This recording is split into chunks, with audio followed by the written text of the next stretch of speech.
three of us just started getting to talking about proof of work. And what's interesting about Bitcoin and what brought me to the Bitcoin space was the unique way in which it consumes power. It's funny to see how you guys went so quickly from being like nights and weekends to all of a sudden getting on a call with Jihan. We were just brainstorming a bit. At the time, this was pre-China mining bans. At the miner level, we need to incentivize them to transition. It sounds like you guys are issuing them a token that's built on stacks and that they're accessing through your platform. Rex have been around for a couple of decades and growth was relatively nascent.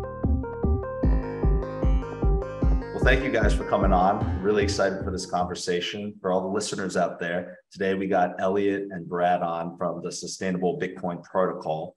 You guys are working on some incredibly interesting things right now. And so for all the listeners out there who haven't had the chance to meet you yet or hear about the project, why don't you guys each give like a quick introduction, and Elliot, you can kick us off here. Happy to start. And likewise, thank you so much, Will, for having us on. Really excited for the conversation we're going to have. And also really impressed with the work that you're doing at SAS Mining. My name is Elliot David. I'm the head of climate strategy and partnerships at Sustainable Bitcoin Protocol. I've worked in the climate tech space for the last 10 years or so across, public, private, nonprofit sectors, across administrations, political divides, particularly focused on energy and energy justice. And at SBP, I lead most of our engagements with miners, with environmental organizations, nonprofits, academic institutions, also with policymakers. So basically, I'm sort of the tip of the spear with anybody that is involved in the sustainability side of the conversation. Awesome stuff. And Brad? Thanks for having us on. Great to have this conversation with you. My name's Brad Van Voorhees. I'm one of the co-founders of Sustainable Bitcoin Protocol. I've actually spent my entire career in sustainability. Specifically, I built the sustainability department for a New York Stock Exchange listed conglomerate called VF Corporation. It's the owner of the North Face, Vans, Supreme, Timberland. I was with them for shy of a decade and built a department from 3 of us to about 140 globally. And was leading all of our operations in APAC and EMEA. In that role, I'd do things like renewable energy feasibility studies that, for example, led to the development of the largest solar rooftop project in Southeast Asia. I do all of our non-US government engagement, i.e. Meeting with governments around the world to discuss the interests of the business. So Cambodia, Ethiopia, Indonesia, this type of thing. Really quite a fascinating role. And I also represented VF on the board of several sustainability standards. And actually, in this capacity, was able to watch sectoral change occur from a sustainability perspective. But in terms of crypto and Bitcoin specifically, I just had a real interest and I was fascinated by it for a number of years. And I was living out in Hong Kong, and my close friend introduced me to my 2 co-founders now, on the premise that Max, my co-founder, has been in Bitcoin since 2013 and has a background in computer science and applied math from Brown, but also was very into sustainability. And then our third co-founder, Matt, has sort of 18 years between Goldman Sachs and Deutsche Bank, and then left to go full-time into crypto, joining OSL, which is the Hong Kong SFC licensed digital asset exchange for institutional use. It was under this sort of guise that 3 of us just started getting to talking about proof of work. And really it was under, and its energy consumption, really this was just under personal interest, like we'd meet for coffee and chat about it, basically a couple of years ago now. So yeah, that's my background and a little bit of the genesis of where all this started from. Yeah, that's great. And it's always interesting to hear about those genesis stories, right? I feel like we've had so many people building some of the most interesting projects in the entire world on the podcast, and they all have their own interests. And it actually starts in many of the same ways, where getting together with some buddies about something that you're all very passionate about, you start following a thread, seeing something new that other people haven't seen yet, and you go out and start building it. So in your guys' case, taking us through those initial first steps and through those initial conversations, you guys end up deciding, hey, there's something here. We want to build a company. We have these unique skill sets that we can bring to the table. What ended up happening to lead you to actually starting the project, and what have you guys been focusing on?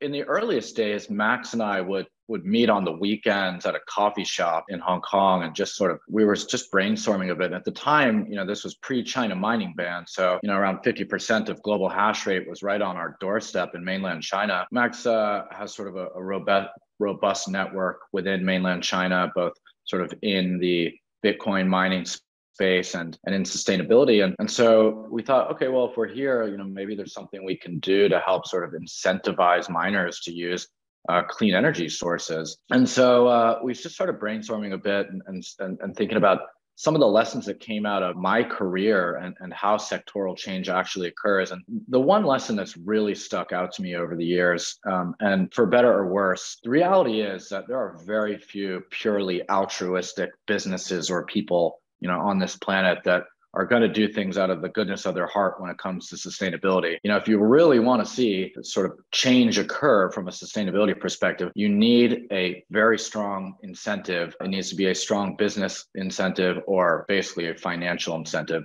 So that was really the one lesson that we wanted to apply.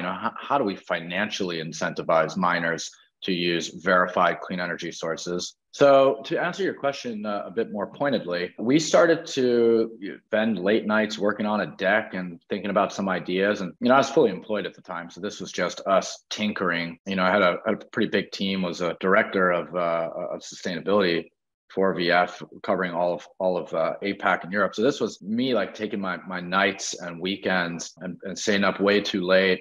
And then being tired the next day for my real job because I'd been, thinking about Bitcoin way too much. And so we put together a deck. And actually, the first person we went to chat with us about was Cynthia Wu, who's a founding partner at Matrixport. And she said, this sounds really fascinating. And I think it'd be really good for the sector, actually, and for the Bitcoin mining space. And she said, why don't we grab Jihan Wu, the founder of Bitmain, and have a chat with him to see what he thinks. And so it was pretty soon after that we had our deck put together that four of us got on a call, Cynthia, Jihan, Max, and I, and just sort of ran them through what we were thinking about. And, the response from Jihan was, yeah, this is needed. We need to do something here. And interestingly, this was really before the sort of acute negative media attention was starting to percolate.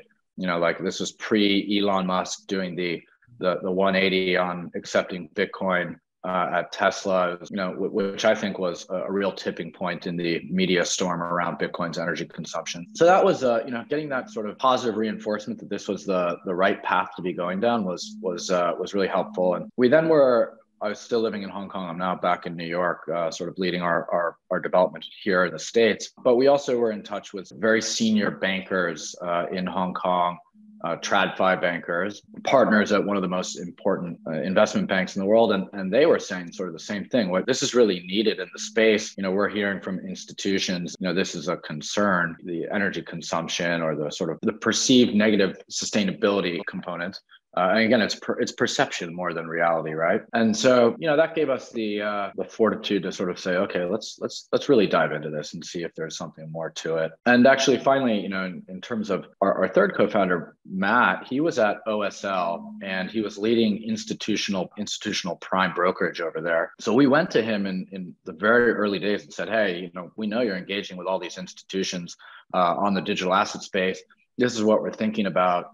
Do you think it makes sense? Are your clients asking about this? And his response was, let me come meet with you guys because this is really important and really interesting. And I'm definitely getting a lot of sort of inbounds from potential big institutions around this question of Bitcoin sustainability. And it was really only a matter of weeks later before he said, hey guys, I think I should leave OSL and join you guys to build this. That's an incredible story. You guys, it's funny to see how you guys went so quickly from being like nights and weekends to all of a sudden getting on a call with Jihan. I mean, that's pretty remarkable. And so just to be very clear for what it is that you guys have built and where you're at today, I first heard about this in depth from you, Elliot. You did a really good job walking me through it, explaining the incentive structure. So how about you kind of outline how you guys operate, who your clients are, how you guys work, and we can take it from there. Yeah. And so I was brought on pretty early to sort of deal on the climate side, thinking about like, what are the incentives? How do we incentivize change, as Brad put it, right? Because we're not going to get anywhere asking people to do the right thing. And what's interesting about Bitcoin and what brought me to the Bitcoin space was the unique way in which it consumes power. So before I thought about freedom money and sovereignty and, objectivism or anything like that, I was really just interested in Bitcoin as a machine that monetized power no matter where it is in the world, as long as you have an internet connection. And because of the unique way that Bitcoin mining consumes power, or I should say buys power, as most of your listeners know, is that it has a really interesting incentive structure. It looks for the cheapest, most available sources of power. Doesn't matter where they are, doesn't matter what type of power it is. It just so happens that because of our energy system today, most of the cheapest sort of abundant or excess power comes from curtailed renewables or hydro or nuclear. That's where the miners tend to go. But at the end of the day, that incentive is driven by price and not by impact. From our perspective, we need to both incentivize miners to use and deploy the cleanest or most sustainable sources of energy, whether they be renewables, hydro, nuclear, waste methane gas, geothermal, whatever the case may be. At the miner level, we need to incentivize them to transition. And then on the flip side, there's also this existing 19 million Bitcoin that have already been mined, some with clean energy, some with not clean energy, some with very significant energy consumption, some of it with very minimal energy consumption. How do you create a mechanism that also addresses that historical impact? So to break it down to its most simple elements, the way that SPP works is if you are a miner, and I'm sure a lot of your listeners are miners, using clean energy, right? Meaning you're holding the environmental attributes of the power you're consuming. You would basically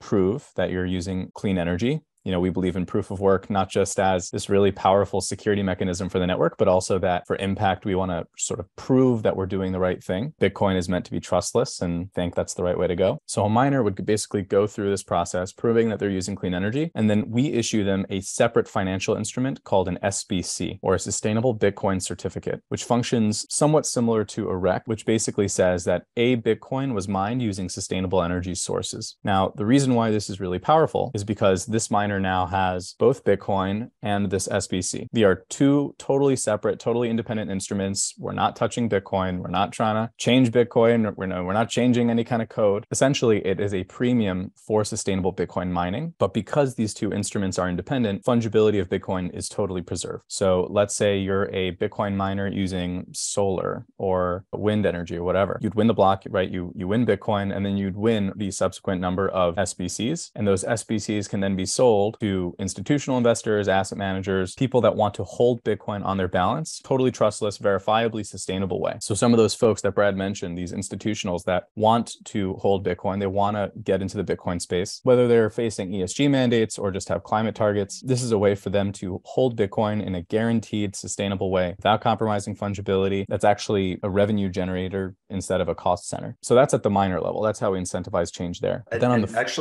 just to jump in, because I think you covered so much there, and it's fascinating. Sure. So first off, if I was just to explain this back to you, what you guys have done is you tried to build this financial incentive for miners to use renewable energy or carbon negative energy. And the way that you've done that is you will go and verify that if they meet certain criteria, then they can earn these tokens like credits. What was it called? SBC? An SBC, Sustainable Bitcoin Certificate, which is, again, not meant to touch Bitcoin, but is meant to sort of complement Bitcoin in the sense that every SBC is divisible by 100 million. There will only ever be 21 million. It's a climate positive financial instrument that is tailor-made for Bitcoin. Got it. Very, very interesting. So if you're mining and you've been verified with renewable energy, then you would earn this credit. And you said that there are 21 million divisible by, so it's kind of like similar to Bitcoin in that way. 21 million of these credits. Okay, interesting. And I don't want to jump the gun on the protocol level, but in terms of, I think what would be helpful is to actually lay the foundation and explain how RECs work, like renewable energy credits for everyone out there listening, and then how that system functions. And then it might give a little bit of a parallel or show how it might work from a miner's perspective. Well, essentially, what most people fail to understand is that electricity is fully fungible. The same way that Bitcoin, every 2 Bitcoins have to be worth the exact same. The electrons that are powering our computer, your headphones, this lamp next to me, they're all fully fungible. Once an electron enters the grid, I have no idea if it came from gas, from coal, from solar, from nuclear. It doesn't really matter. So in order to solve this problem, what was done several decades ago is a market was created for the environmental attributes of power. So in order to allow people to buy clean energy from anywhere, right? Let's say if I'm in a location that has a very dirty grid, but I also want to be able to buy clean energy and actually finance new clean energy, this instrument called a renewable energy certificate was created. And a REC is just one type of what's called an environmental attribute certificate. So there's RECs, there's GOs, or guarantees of origin in Europe. There's IREX, which are sort of international RECs. What it really is, it is in a sense a digital asset, but it basically represents that a megawatt hour of power was produced or generated using clean energy source. And so in order to be able to make a clean energy claim, in order for me to be able to say that my power consumption is clean, I need to buy both the power and the sustainable attributes of that power. And actually, and Brad, I'm sure, is going to jump in on this, but a lot of people think that they're consuming clean power, maybe because they're co-located with some sort of clean energy source. But because these two things are separate, because you have what's called market-based accounting, in order to be able to make a clean energy claim, you have to have both the power and the associated RECs, or another kind of certificate with that power. And what that does is allows you to solve for this fungibility issue of electricity. Yeah, I see Brad wants to hop in as well. Yeah, I mean, I think, just adding a little bit to that, the REC market in the United States today, it's $12 billion market. It's a voluntary market growing at a 26% compound annual growth rate, anticipated to be 100 billion by the end of this decade. What we are doing is we are just building on top of that existing system, the REC market. It is used by virtually every major corporation in this country. So just as a point of reference, there's an organization called CEBA, or the Clean Energy Buyers Association, and their members represent an aggregate $6 trillion in revenue. So it's pretty much every major corporation across the country, from Amazon, Apple, Google, Procter & Gamble, Unilever, you name it. Any organization who has sustainability or climate-related targets are purchasing RECs and consuming RECs in order to prove that they are using renewable energy. And just sort of piggybacking on what Elliot said there, I think a lot of people don't fully understand how the electricity market functions in terms of these. Like, for example, I often hear, oh, well, they're behind the grid or behind the meter, so they don't need to consume RECs. That's not necessarily true, because if the producer of that renewable energy is receiving RECs, and they will be, and they're selling them to a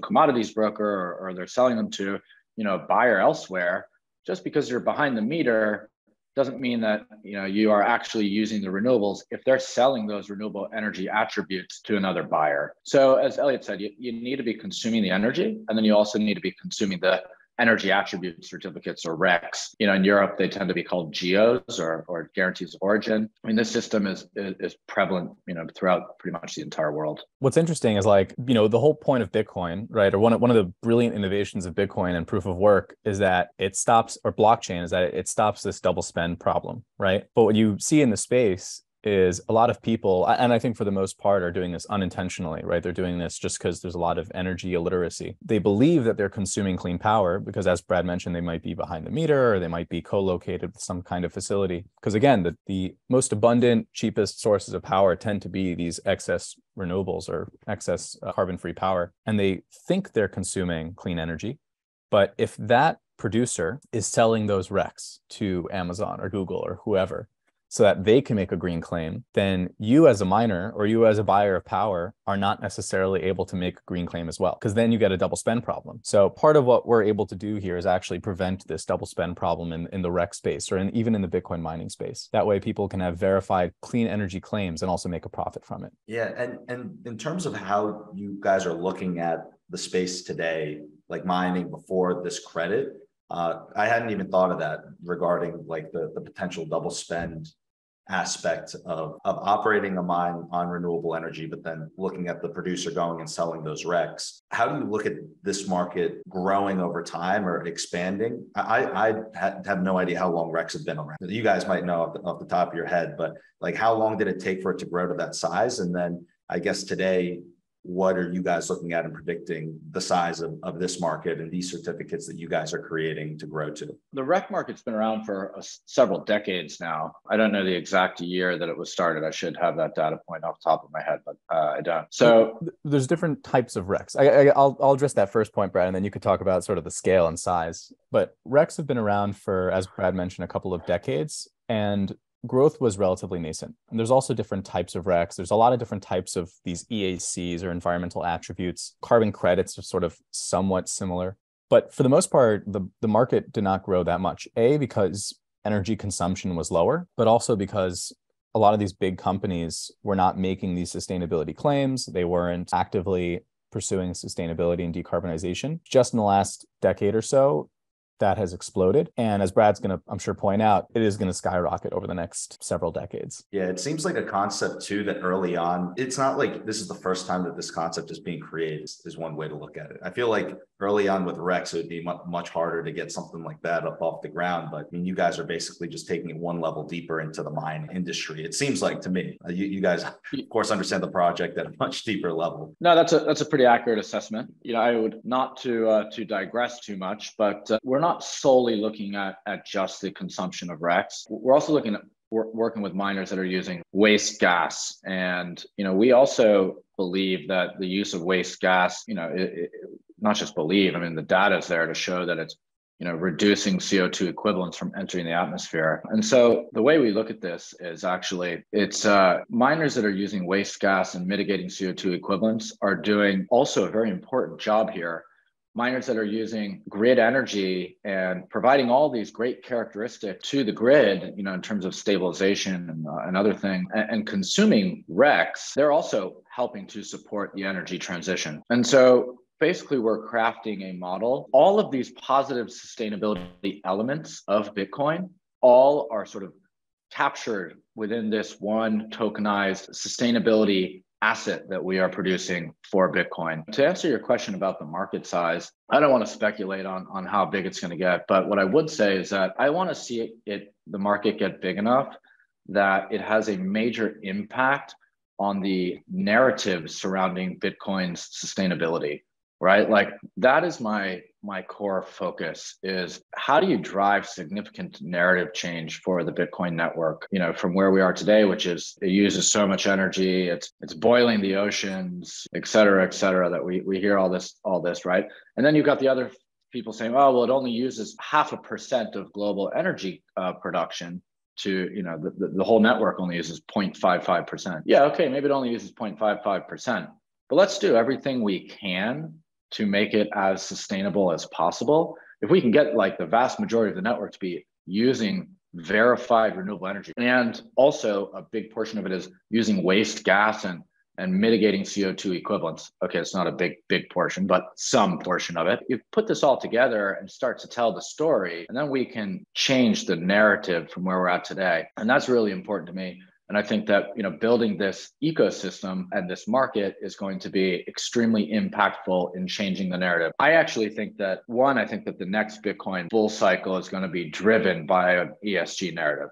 I think that is in the future. I also think that we're going to get Bitcoin to a place where the world understands Bitcoin as a key tool in the climate or the energy transition and a key tool in the fight against climate change. That's like a major paradigm shift from where we're at today. And I think creating this market that we're looking to build is really important for that because it's something tangible for investors to get behind. It's not just talk. It's verified renewable energy consumption. It's verified CO2 equivalent reduction. And it's something that they can add to their own balance sheet to say, yeah, we have Bitcoin, we invest in Bitcoin, but we also are buying the sustainability attributes to make Bitcoin sustainable, or I'd say even, which is my objective, is to make Bitcoin a climate positive asset. There are very few climate positive assets that exist today, and Bitcoin has a unique potential to become climate positive. And that's the narrative that I think is important for us to drive. And frankly, when I say narrative, it worries me because I'm sure there's some environmentalists out there that are saying, oh, they just want to change the narrative of Bitcoin. I don't want to just change the narrative of Bitcoin. I genuinely believe that Bitcoin is really important tool in the energy transition. We just need to build out the infrastructure for the rest of the world to be able to latch onto that. Not to coin a phrase, but proof of work is so critical to the Bitcoin ecosystem, right? It is the ultimate security technology for digital assets, right? For digital value. And, having worked in the sort of climate space for the last 10 years or so, something that has worried me is that it's very hard to distinguish between talk and action. So you could have an organization that it sounds like they're doing really incredible work, and on paper, maybe they are. At the end of the day, like what happens on the ground is what matters most. And so I've been thinking about this a lot lately, but this notion of proof of work, I think can transform the sustainability space. Just as an example, there was an article that came out last week by Bill McKibben, who I've long admired, really prominent environmentalist, where he talked about the sort of comparison between Bitcoin mining and banking. right? And sort of their various impacts on the environment. Obviously, it's very different because, Bitcoin is sort of like, scope 1, 2, 3 emissions. And then in banking, you're often looking at financed emissions. I think according to Cambridge, Bitcoin's rough CO2 emissions is something like 50 million tons. If you just look at the biggest, I think it's 8 banks and 10 asset managers, it's about 3 billion tons of CO2, which is orders of magnitude larger. And if we think about, debt financing as being responsible for 90% of like all fossil fuel finance, but yet we don't really talk about this sort of banking, right, impact on the environment, but we're very focused on Bitcoin. I think one of the most powerful ways that we can get the network and drive it towards climate positivity is do it in a way where it's verifiable. I could look on a piece of paper, I could look on a website, I could look on the platform, and I can see this is where Bitcoin has financed new clean energy development in West Virginia or Montana or wherever, or in the developing world, right? I think that proof of work fundamentally can also be a technology that does away with greenwashing, which is a huge problem in the environmental space. So it won't be a question of, I think this is good, I think this is bad. I can look at a chart, I can look at a graph, and I could say, oh, wow, the Bitcoin network has financed twice as much clean energy that exists in the market today over the next 10 years. It financed all of that, which, as Brad said, it won't just be a narrative changer, but it's actually harnessing Bitcoin's true climate positive potential. So I think that's what gets me really excited about the work that we're doing. It's wild to see how different the narrative is from the reality in Bitcoin mining, right? All of us on this call right now, we're all in agreement that you're looking at a transformative technology for the energy sector that can help accelerate renewable energy, combat climate change, and provide a lot of benefit to humanity, really. But the narrative out in the public, and to what you said earlier, Brad, which I think that you're spot on, the narrative really started picking up around that time, around the China ban, and simultaneously with like the Musk changing his stance. And so bring it back to what you guys have built with this financial mechanism. It's interesting because as I was listening to you guys talk about how the rec market works and how you have all these massive organizations representing like trillions of dollars of value that are going and trying to support the battle against climate change by putting dollars into RECs. You guys are building like another financial mechanism here that if you're a miner, you can go and it sounds like you can go and take advantage of this. And at the end of the day, where's that coming from? That's coming from the more traditional industries. If you have these large institutions, large companies trying to go and buy this token to show, hey, we're part of this battle that helps combat climate change, help promote renewable energy through a token, and people out there start buying it who are outside of mining, then it gives another financial lever or mechanism for the miners to be able to go and improve their profitability, which is just a fascinating concept. And now I think I'm fully understanding it now through this conversation that we're having here, how transformative this can be. So understanding where the project is today, where are you guys at? Do you guys have a pilot that's up and running? If there's a miner out there, can anyone just go and start applying to receive these credits and this financial incentive? How liquid is the market? I just asked a lot of questions there, so I'll pause and let you guys take those on however you see fit. So we have built out a platform, and it is in pilot phase right now. We built it on Stacks, and the reason we built it on Stacks is we wanted to build in the most Bitcoin native way we could. Actually, I'm really bullish on Stacks. I think long term, I think it's going to be really transformative and interesting to have Bitcoin as the base layer, and then Stacks is sort of built on top of it using proof of transfer, which I think is really fascinating. Actually, just to jump in, first off, love that you guys are looking at and using Stacks. And just because we haven't talked about it on the podcast before, if maybe you could talk a little bit about like what Stacks is or anything that you know about the ecosystem. I think that would be really useful. A lot of the people, for example, who listen to this are very, very big Bitcoiners, supportive of Bitcoin. And many times when you talk about smart contracts or anything outside of Bitcoin, different types of protocols, sometimes people, if they're big Bitcoiners, will take a step back. Yeah. But I do think it's very important. And this is a rabbit hole that I myself just started diving down that I would love to learn more about. So yeah, if you want to talk a little bit about Stacks, how you see the ecosystem and anything you know about how it operates, and then we can dive into letting you answer the other question. Yeah, absolutely. So Stacks is technically it's a layer one, but it is a blockchain that is built using the security of Bitcoin in its consensus mechanism. So when you mine stacks, it is a mechanism called proof of transfer. And to mine stacks, you spend Bitcoin. And so in effect, if someone wants to manipulate the Stacks blockchain, they would need to spend a ton of Bitcoin to do so. So in effect, what it's doing is it's using the security of Bitcoin and the value of Bitcoin to secure its own network, which is we often like to refer to it as like a Bitcoin layer 1.5 rather than just its own layer 1. And it's created by someone who's absolutely brilliant, Munib Ali and Ryan Shea. They were computer science PhDs at Princeton who are big Bitcoiners and have been in the space for a really long time. And they've been working on this for a number of years. It just went a year and a half or 2 years ago. In its current form, it went onto mainnet, or went live, I guess you could say. And so the ecosystem is now, really building up in a meaningful way. There's a Stacks Accelerator and a Stacks Ventures. And there's also something called Trust Machines. Trust Machines is effectively like consensus is to Ethereum. Trust Machines will be to Stacks. So building out all the key infrastructure.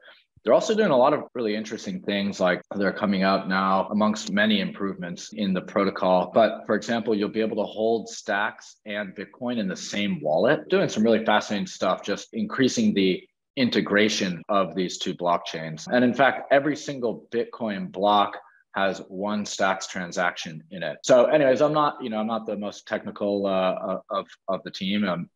My co-founder Max would definitely do a much better job articulating how Stacks functions, but I'm really bullish on Stack. As I said, we were in their accelerator in 2021. So last year, they've had a second cohort in the accelerator, and there's a lot of really interesting projects getting built in the space. It's a place that I'd say Bitcoiners who think that there is value in smart contract, it's where these Bitcoiners are starting to migrate to.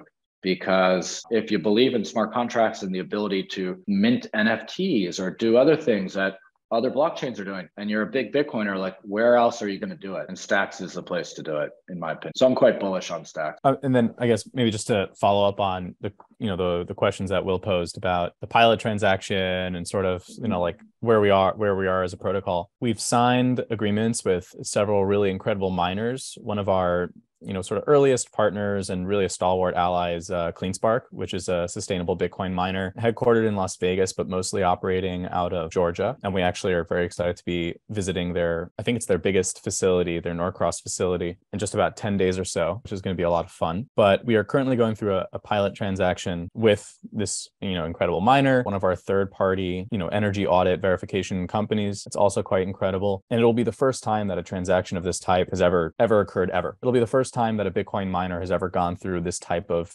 energy verification, which is also very exciting. And I personally think that this is going to start to be, normalized, right? If we are big believers in proof of work, we're going to prove our sustainability credentials. And then in terms of miners that like anybody can sort of join, we already have several miners that are very excited to onboard as soon as the pilot is done, but open to everybody. If you're a Bitcoin miner that is using clean energy or would like to use clean energy or would like to be issued SBCs, basically, if you want another revenue stream in the bear market, especially, just reach out to me. I mean, that's, we're open to anybody, everybody. We're not policing anybody. It's a totally voluntary, open protocol, open to everybody. Just to add to that, Will, you had asked about the market size at this point and the liquidity. And, so in terms of the pilot, we have been doing a lot of outreach to institutional investors over the last many months now. And for the pilot specifically that we're in, we have two institutional investors, one of them in Paris and one of them in Hong Kong. Both of them have publicly traded Bitcoin products. So what I mean by that is in Europe, this fund has an ETP. It's like an ETF equivalent for Europe. And then in Hong Kong, the fund has a Bitcoin tracker. And both of these organizations have agreed to purchase SBCs from our miner, CleanSpark. They'll do it via our platform. Just to put things into context, like, we are still very much in a beta testing right now, and while these funds are going to purchase SBCs, they're not using them right now for their publicly traded products. This is just sort of within the pilot phase. But there's been a lot of interest, including from publicly traded entities, around using this, to create what would be a climate positive Bitcoin ETP, for example. Actually, the way that one of the CEOs of these funds said it the other day on a call was like, guys, this is simple.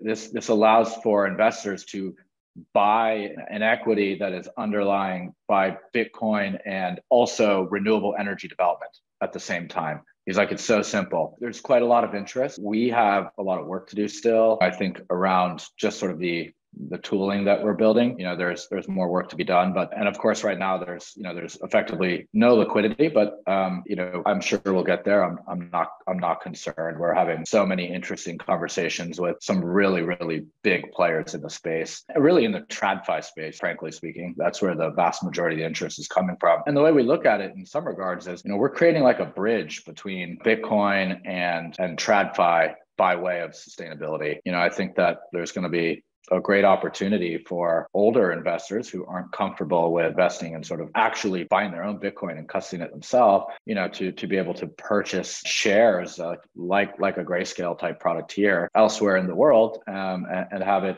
be totally sustainable or in fact climate positive. So yeah, that's where things are at. It's exciting times. Yeah, definitely a lot of building to be done here in the bear market. When you're going through, just to bring it back to Stacks, actually, I'm curious how these types of institutions are participating with the token, right?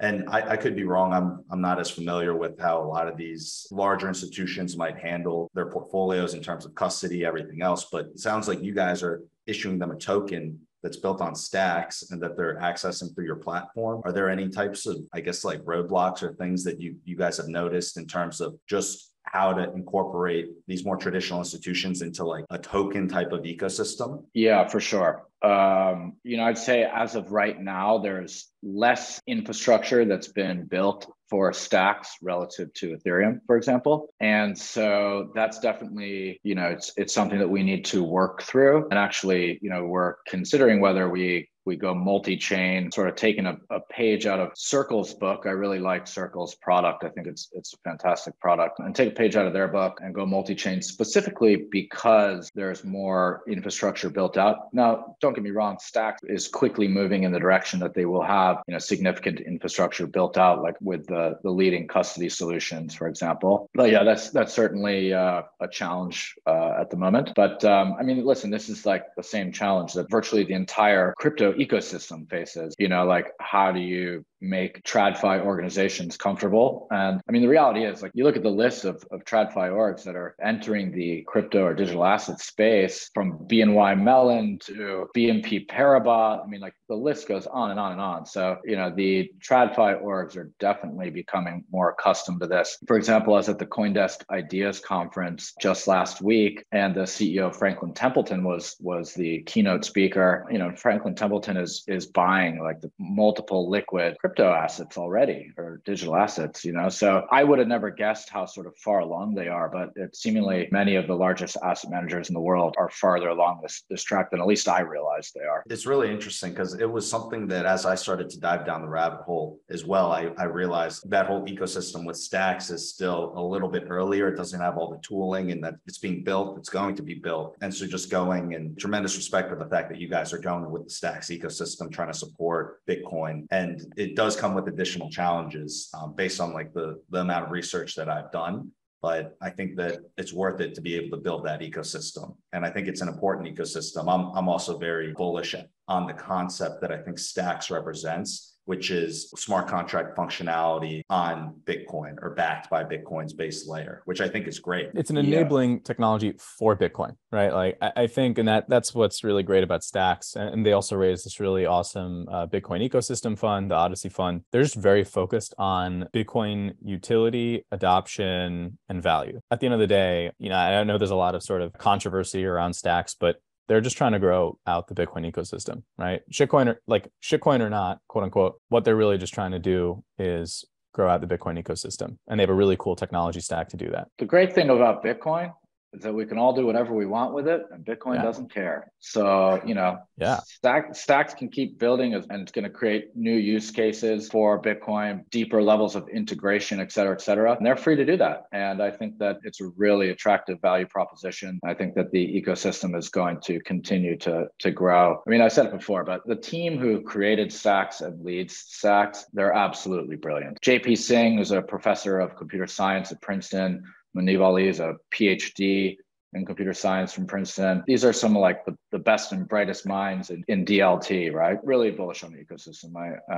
And again, like, I appreciate you saying that, Will, because there's definitely new hurdles presented with, rather than just building on ERC20 from the beginning. My thought process was always, we're building a Bitcoin sustainability protocol, something to support Bitcoin. If we do that on Ethereum or like Solana or Celo or whatever, it's a little weird, right? What's the best place that we can build this? And Stacks, for me, felt the most Bitcoin native place to be able to build this protocol. 100%. And you had mentioned something that Circle had done. Just out of curiosity, how is it that they approached that challenge, really? Yeah. So for anyone who's used the actual Circle account, I'm sure lots of people have used USDC, of course. But for those that have a Circle account, they've really made it feel like a bank, where it feels like something that we're very much accustomed to on their platform.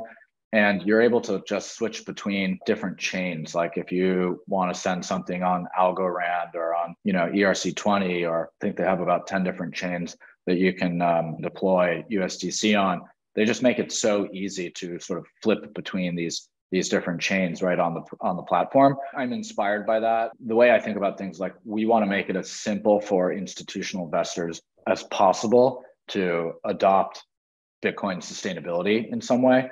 So if we need to build out on a second chain, and we're actively thinking about that, we're definitely open to that. But I just want to really drive our platform in the direction of a Circle, which, from a user experience perspective, it's a really great experience. That's great. Well, I got one more question for each of you guys, but before asking it, I'll give you guys the chance to just let people know how they could follow what you guys are building, and how they can participate if they're actually out there mining. Sure. Brad, would you like to go first? I'm happy to hop in. Yeah, sure. So we are open to and want to work with, every Bitcoin miner who's using clean energy sources. We have limited capacity at the moment. We are being selective in a sense, because we want to make sure that we want to do this properly and build things out. We don't want to move too fast and let the ship crumble. And so, reach out to us. You can find a link on our website. To be honest, there's not a lot of detail on our website at the moment. We're going to beef that up. So there's. I was going to say, our publicly facing materials. We're not in stealth, but we definitely, with this amazing idea, we can do a better job of shouting it from the rooftop. I would say we're relatively active on social media platforms. So follow us on our Twitter, on our LinkedIn, regularly posting updates, news about the ecosystem. What also is really cool about what we've built is the sort of way we're engaging with various stakeholders. So we're kind of like a conduit, as Brad mentioned, between TradFi and Bitcoin via the miners. But there's also this other component where we engage with environmental organizations, academic institutions. So anybody who cares about climate change, if you have expertise in one of these areas, we bring aboard individuals and organizations that can help us guide around best practices. Our protocol, at the end of the day, is driven by sort of the most expert climate scientists and economics, environmental theory. And so bringing these different groups together, and they don't have to necessarily be in agreement, right? We're not looking for yes men. We're looking for people that are just wicked smart and care about the planet. So they can also reach out to us. We're already working with several really incredible nonprofit organizations, university groups, climate experts. On the miner side, Brad mentioned that we're in this kind of pilot phase, beta phase right now. But that said, my goal is to grow in more and more of the network in a sustainable way, in a verifiably sustainable way. So to me, I would love to get 10-15% of global hash rate committed to working with the protocol by the end of the year, which is pretty ambitious. But all that means is you're a miner that's interested in getting rewarded for your sustainable practices. And I know a lot of miners already are, they care about the planet. We're not trying to create a wedge between miners that are quote unquote doing the right thing and the wrong thing. Any miner that wants to can work with us, whether we can get them on right away because of demand. As Brad mentioned, they might have to wait a little bit, but I say just reach out to me, Elliott at sustainablebtc.org, find my link down below. On top of that, with the financial institutions, I think because this is very nascent, we're creating a new paradigm. I'm sure they're going to have a lot of questions. So I think, if they're just curious, they should just talk to Brad, ask us questions, give us critique. Yeah, there's a lot of ways to reach out and learn more. Just ping us. We're open. We're open to talking to anybody. Actually, so the traditional last question that I ask is, what is one belief that you guys hold to be true that the majority of people would disagree with you about? It's a tough question. You guys can each give an answer to that. But I thought of another question. So before I asked that one, I was thinking, a lot of times you'll run into different people in the ecosystem, right? And then I feel like one thing that a lot of these Bitcoiners are really passionate about is sovereignty, or not having like a censorship mentality, resisting censorship. And one thing that I'm not sure if you guys have faced is, let's say that someone comes along and they don't like the whole ESG movement. They think that it's a top-down control mechanism. And then they say, hey, well, if you go and put in place this type of system, it's almost adding a type of layer that is seen in ways from the other side, or so from the traditional system as being more of that top-down ESG control type of narrative rather than the more freedom sovereignty narrative. How do you guys normally answer those types of questions, or say what your role is, and how do you view yourselves in that type of context? It's a tough question. I'm not sure if I articulated it in the best way possible. That's a great question. All right, Brad, you can go first. The reality is, when Bitcoin miners go public, there's a whole lot of disclosure that is required, right? I don't see a single Bitcoiner getting upset that Bitcoin miners are going public and getting listed on the public markets. In fact, I think they cheer it. I think that Bitcoin has a unique spectrum from those that are fairly liberal to those that are extremely conservative. That's just the reality. I have a particular belief that if we can change the narrative of Bitcoin from being a significant contributor to climate change to something very positive, it's going to be good for the ecosystem, like a miner going public. And so, listen, I know there's a lot of people who don't like what we're doing.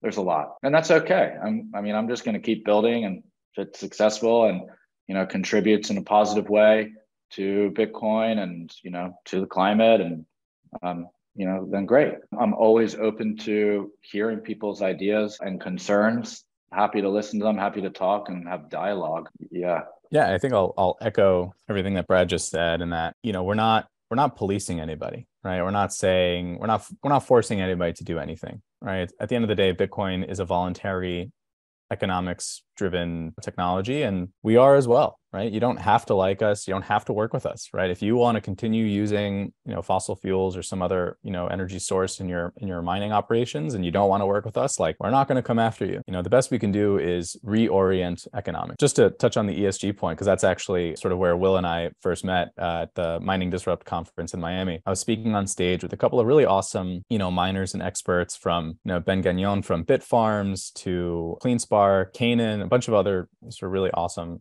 speakers. And one of the questions was about this ESG. And I think a silence went over the crowd. I think when we invoke ESG, as Troy Cross likes to say, it's almost like a talismanic, you're invoking like the chupacabra. It's like this kind of evil, you imagine it's like a council of people with all the money that are trying to change the world in their own image. When at the end of the day, ESG is really just a corporate driven initiative. I think originally actually coined by the UN Global Compact, which is just a coalition of companies that are trying to meet the sustainable development goals. But really, it's this idea that as a company, you're going to try and finance other companies that meet certain environmental, social, and governance criterion.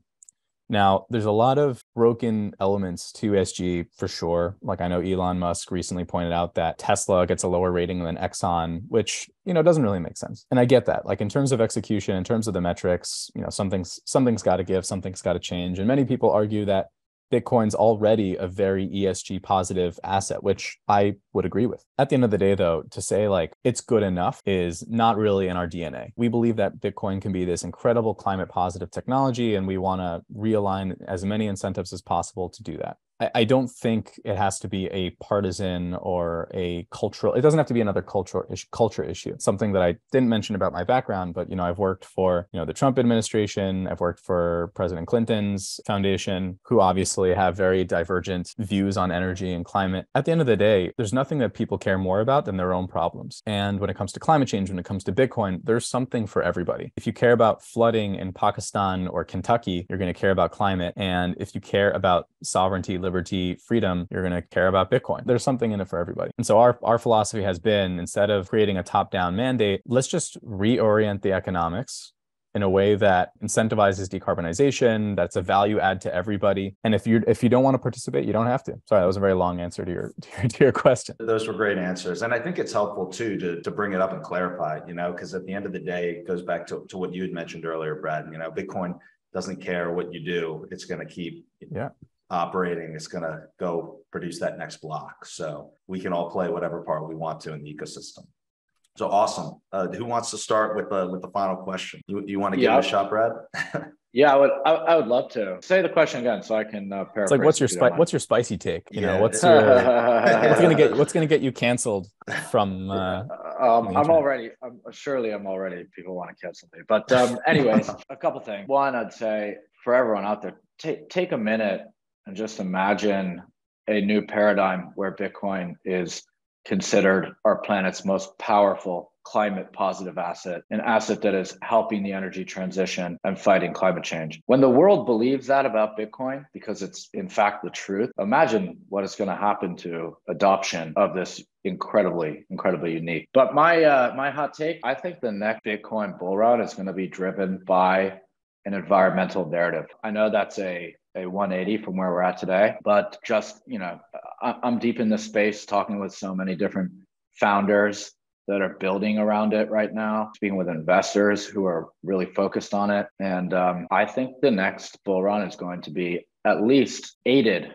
by a narrative that Bitcoin is good for the energy transition, critical to the energy transition. It's a great hot take right there. My hot take is, I guess, somewhat similar. It's kind of got two edges. First is we have to stop thinking of Bitcoin as a religion and more just as this really wicked, cool technology that can do a lot of really incredible things, but also can't do everything. There are some things that Bitcoin can't solve. And by the way, there's also new problems that Bitcoin creates, right? Like we have to acknowledge that it is a technology. It's maybe better than all of the others, especially when it comes to money. It's like, in my opinion, the best monetary technology that's ever existed, but it also has downfalls. So just acknowledging that it's a technology, it can't do everything, being sort of approaching it in that vein is very important. And then I have another spicy take, doing a lot of, sustainable international development work. I'll have two components to this. One, I think that in 5 years from now, all of the major Bitcoin miners are going to be energy/utility companies.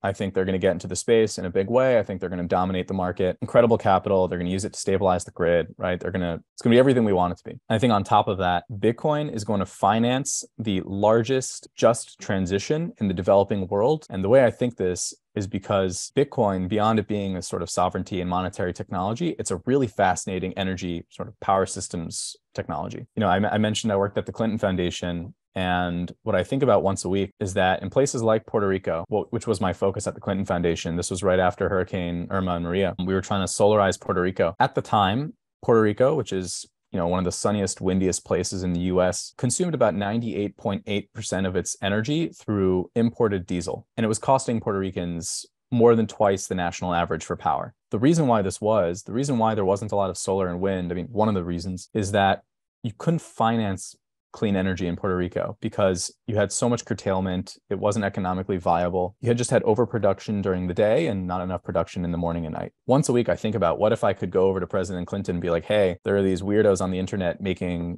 this magic internet money with these machines that can consume power at any point, that can monetize power at any time, anywhere. Let's just send a bunch of these machines to Puerto Rico. And I wonder if I had done that, 6 years ago, would we have the same problems on the island that we do today? And I've also been in discussions with countries across, Latin and South America, Sub-Saharan Africa, South and Southeast Asia, who you might think are not very keen on adopting, Bitcoin or Bitcoin mining. But I think there's going to be an insane wave of deployment and adoption of both Bitcoin mining and Bitcoin as a monetary technology, just because it can address energy poverty, which affects billions of people, digital inclusion, which also affects about 3 billion people, and financial inclusion, which is what Bitcoin was really intended to do. You know, if we adopted a global Bitcoin standard today, there's billions of people who wouldn't be able to access it because of inaccess to electricity and internet. I think Bitcoin can be a part of the solution of all these problems. That was a big rant. Guys, yeah. This was so much fun. I'd like to thank you guys for taking the time to come onto the podcast. I love the spicy takes that you chat at the end here, and looking forward to do it again sometime. Wishing you guys the best with your project. Yeah, appreciate you having us on. Look forward to seeing you soon. Yeah, 100%.